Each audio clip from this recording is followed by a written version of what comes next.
অর্পণ আলোক সংঘ। অর্পণ আলোক ওকে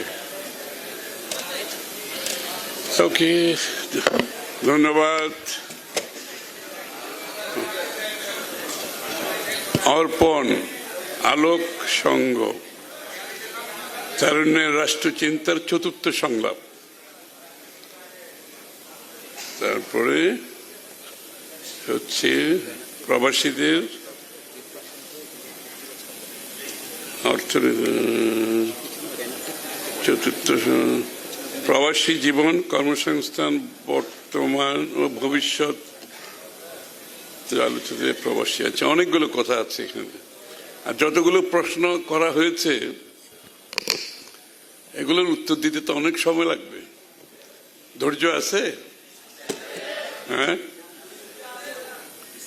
অথবা গুগল থেকে চেক করে নিও সবাই, সবচেয়ে ইজি।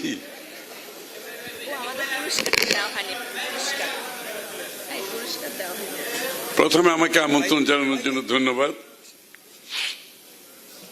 আসলে আমার জন্য আজকের প্রোগ্রামটা একটু ব্যতিক্রমী ধর্মী। সারাক্ষণ পলিটিক্যাল বক্তৃতা দিতে দিতে টায়ার্ড হয়ে গেছে একদম। তো এটা অনেকটা রিফ্রেশিং চেঞ্জ বলে না, it is a refreshing change আমার জন্য অনেক।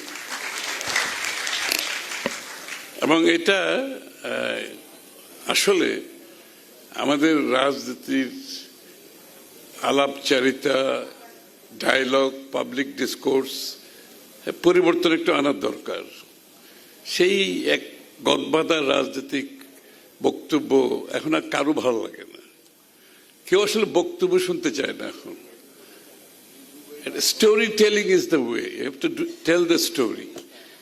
এখন আমাদের রাজনৈতিক কালচারটা এমন জায়গায় গেছে যে ওই একই ধারায় চলতেছে।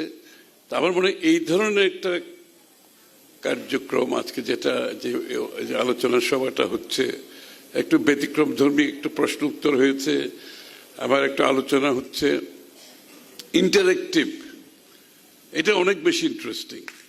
আমি কিন্তু নর্মালি ইদানিং বাংলাদেশের প্রত্যেকটি ডিভিশনে গিয়ে ব্যবসায়ীদের একটা সম্মেলন করছি, প্রত্যেক ডিভিশনে। লাস্ট করে আসলাম রাজশাহী থেকে লাস্ট উইকে।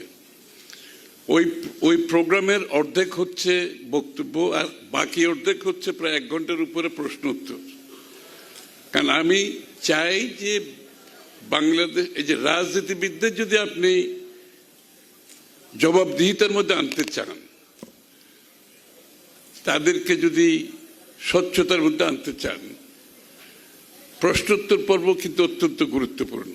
রাজনীতিবিদরা আমরা যা করি বক্তৃতা দিয়ে বাড়ি চলে যাই।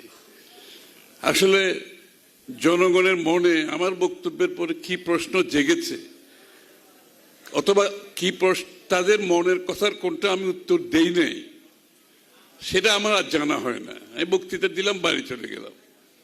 তো এই জন্য আমাদের এই রাজনৈতিক কালচারের মধ্যে প্রশ্নোত্তর খুব ইম্পর্টেন্ট।